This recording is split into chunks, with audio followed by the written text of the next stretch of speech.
Hi, I'm Lisa Johnson and I'm a business strategist that helps people make money online. And today I want to talk to you about what you can do when you keep hearing about these rumors that there's a recession looming, there's an economic downturn, and why you don't need to panic if you're in business online. Now, there are 3 questions that you really do need to ask yourself when you are in business online and an economic downturn is coming, because some businesses really thrive, not just survive, but thrive during an economic downturn. And some businesses don't, some businesses fail.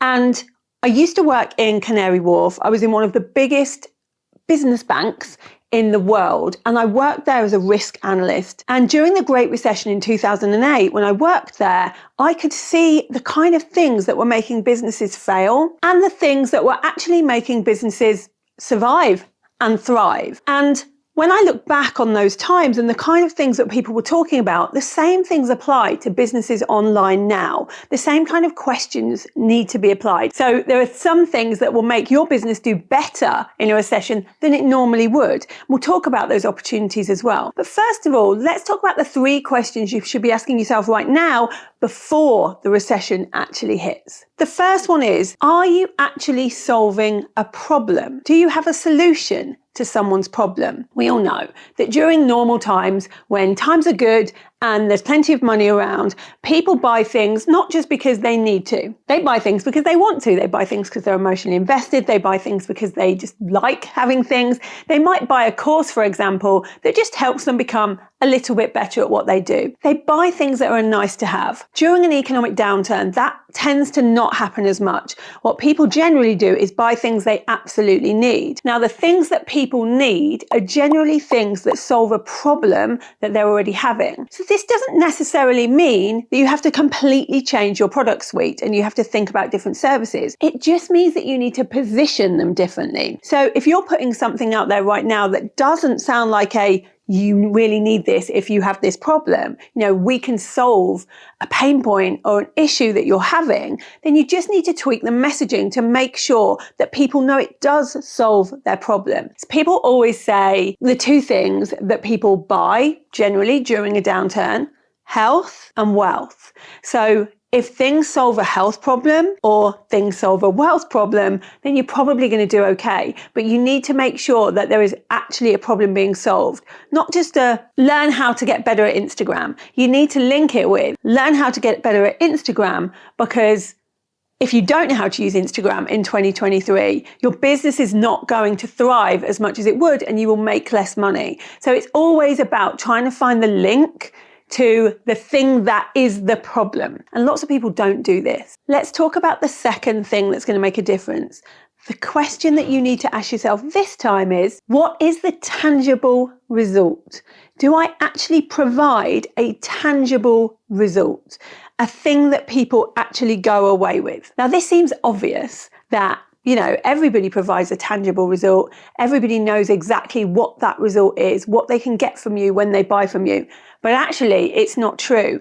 And during normal times, that doesn't matter so much. And in fact, the first place we see this is in people's titles, when people talk about what they do. During normal times, you can kind of think of really new and eccentric and different names for yourself so that you stand out. And we see people doing that all the time. During an economic downturn, people will look for, like we said before, a solution and a tangible result that they can get. So when they're looking for people, they're going to look for people who pretty much it does what it says on the tin. So if they're looking to make their business make more money, they're going to look for a business strategist. They might look for a business coach. If they're looking for health, they might look for someone that's a fitness guru. They might look for someone that, helps people get well in business or helps entrepreneurs get fitter. It's a tangible result. Where we're going to see the difference here is mainly with spiritual entrepreneurs. So spiritual entrepreneurs provide a service, and they provide a good service a lot of the time,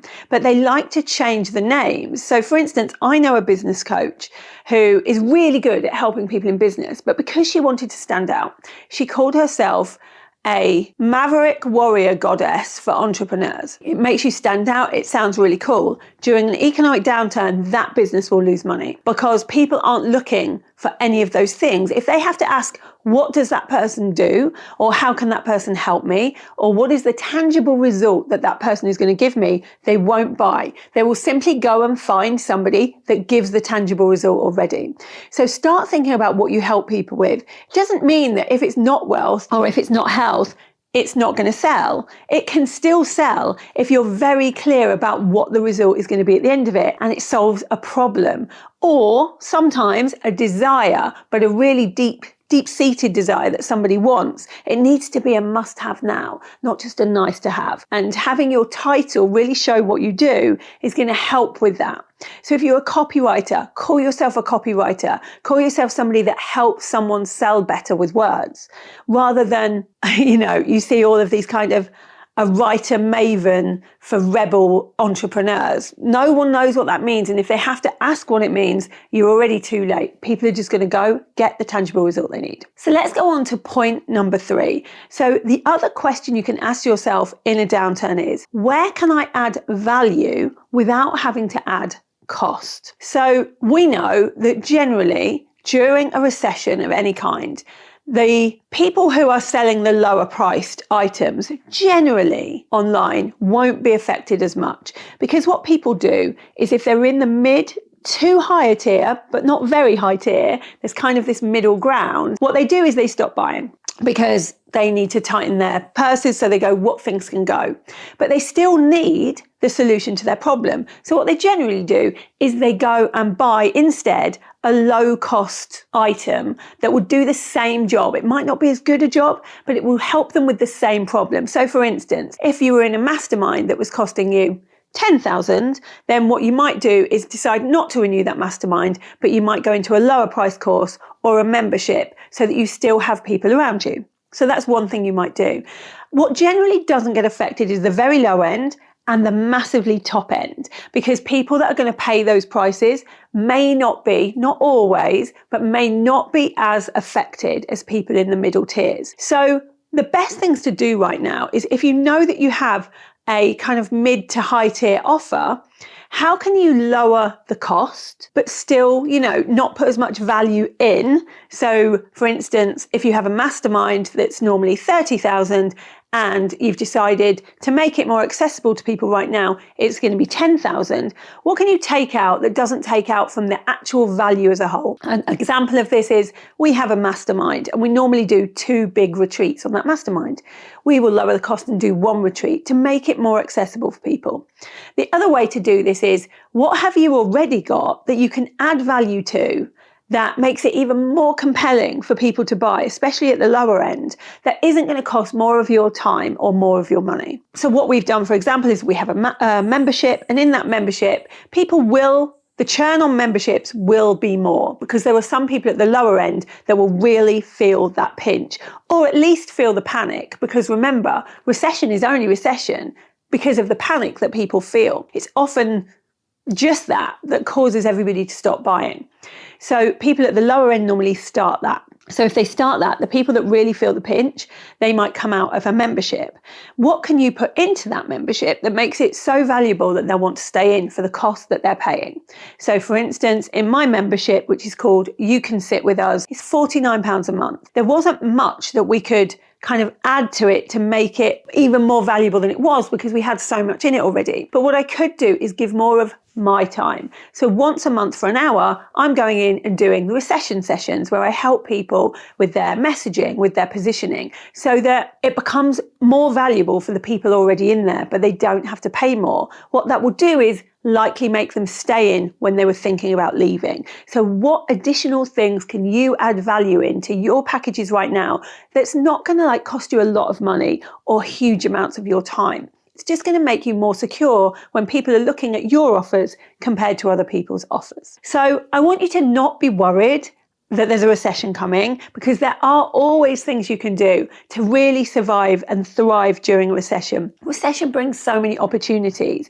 You will be able to get staff that you wouldn't probably normally be able to get because of the panic out there. You will probably be able to have partnerships and collaborations that maybe would have been difficult to get before because people are looking to leverage what they have with other people and other people's audiences. So there are lots of ways to actually make the recession work for you rather than against you. You just have to be mindful of what's going on out there and people's kind of mood towards it all. But it doesn't have to stop you at all. And I can totally see so many people are going to thrive during this recession, just like they did in 2008. We only hear about the bad stories, not the good ones. The one thing you must not do, I'm going to end on this point, do not stop marketing. The people that definitely will fail during an economic downturn are the people that stop being visible, stop marketing, and stop selling. And for some reason, people do that. You need to double up on your marketing, double up on your selling, double up on being visible, and then you will